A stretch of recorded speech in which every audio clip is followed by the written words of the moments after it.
All right, Jay here. We are with the 2022 Honda CRF250R. This bike has a host of changes. All new chassis, engine's been updated, single exhaust. The bike's lost 8 pounds. I think we all wish we could lose 8 pounds since. So, fun bike. So what we're looking forward to, we've always liked CRF250s, and so we're looking forward to getting this thing on the track. We're in Oregon at Mountain View Resort, right? Mountain View motocross track. Okay. Looks like going to be a really cool track. Got Spencer here. We're both going to spend some time on this thing. What do you think? Are you excited? I'm really excited.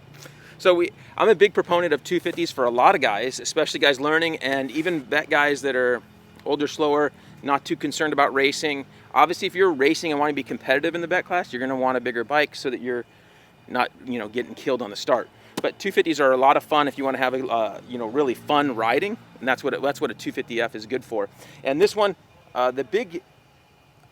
are the big changes, I would say. But the other big thing is a lot of air to the motor, and the bike looks amazing. So you're supposed to have really good suspension settings. Trey Kennard helped with those initial settings.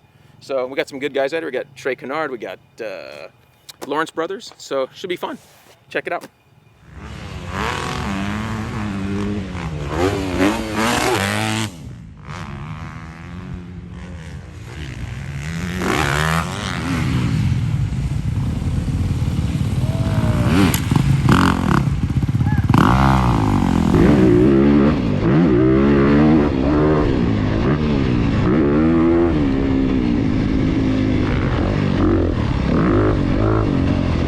Okay, so first of all, straight away on the track, we noticed how much lighter this bike felt straight away. Did you notice that, Spence? Yes, absolutely. So it really felt good, and I'm no expert. I think for a full, really in-depth look from maybe some faster, more experienced test riders, experienced motocross action, Swap Moto Live with Pat Foster, Kiefer Inc. Some of those guys would give you a lot, and Dirt Bike, give you a lot better insight to their real thoughts on testing. But I think the bike felt really good on this track. This track is a lot different than what we normally ride in Southern California. Don't you think? Yeah, but still fun. It was a really fun track, but it was a lot different than Glen Helen and Kuya, especially Glen Helen, where we could really tell motor differences much. We did try the map switches, and we left it in 3 because I think psychologically we knew it was supposed to be faster, and it did maybe feel like it over-revved a bit more, but we don't know for sure that it was drastically better. Is that what you kind of thought? It wasn't huge gains. Okay, so that's what I kind of felt. And Spencer noticed that it's not like night and day when you do that map switch. I think in 3, especially from 1 to 3, I don't notice anything from 1 to 2 or 2 to 3. Right. We just went from 1 to 3. We kept going back and forth.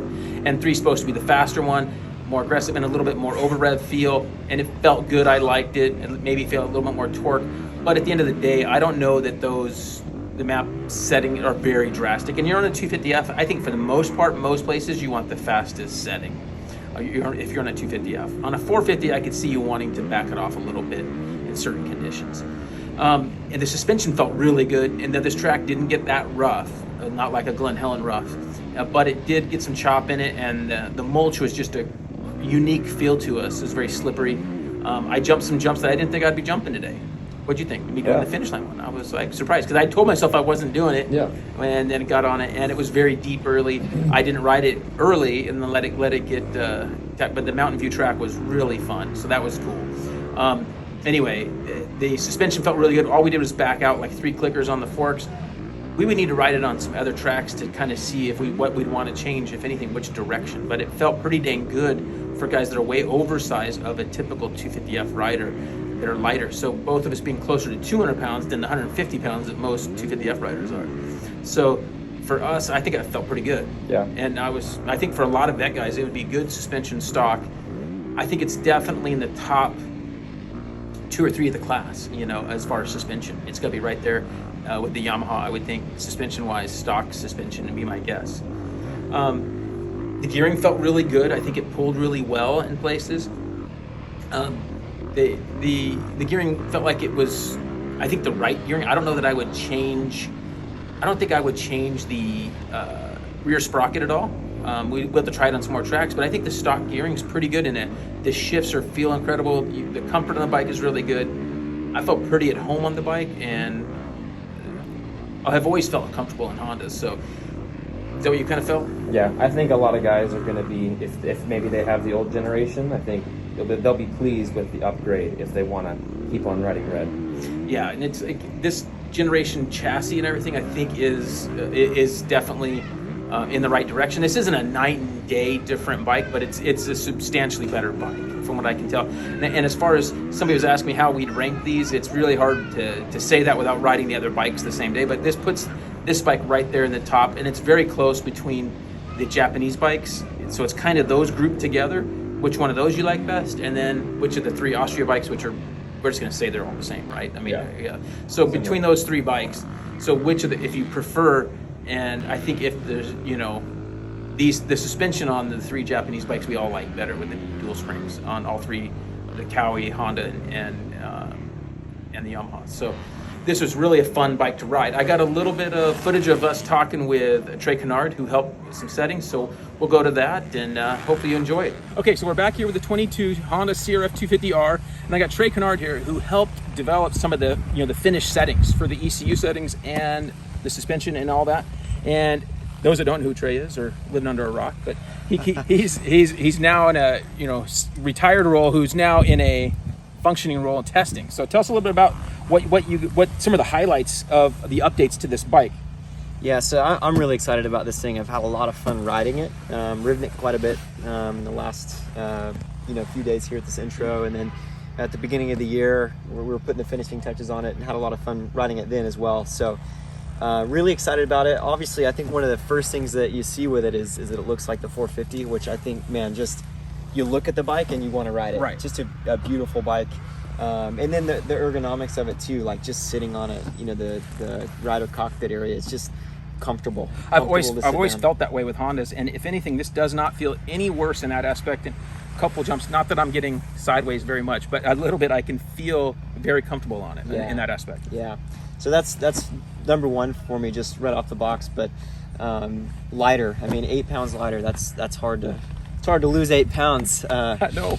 I'm retired, man. It's hard to lose any pounds, but that's one thing, and I think it translates to as far as pitch and squat. I feel like there's less of that pendulum moving, and so I think that's going to translate to a lot more stability.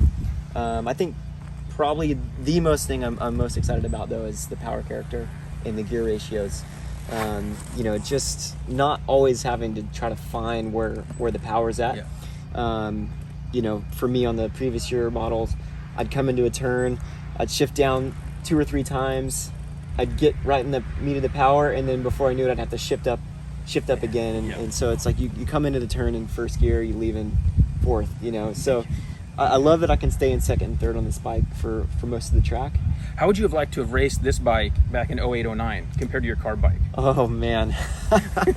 And it starts a whole lot easier. Yeah, I remember in 08, I was in the championship hunt, East Coast Supercross, and I crashed in Detroit. Okay. And the car would fill up with gas. So what you'd have to do is you'd have to turn the petcock off. Oh my gosh. And you'd have to drain the carburetor, lean the bike over 2 or 3 times, and then kick it with the petcock off, turn the petcock back on, and remember to turn it on, yeah. And so I fell, couldn't get the bike started, and had to do that. And it took me an entire lap to do that. Oh my gosh. Where, this, a button. It worked, nice. and it works so well. Everything works really well with that aspect. And then just, I remember when I first started riding Supercross, our motor guy at Factory Connection at the time was Christian Kibbe. Yeah. And he said, "Hey man, you got to stop blipping it in the air." And I was like, everyone blips it in the air. Right.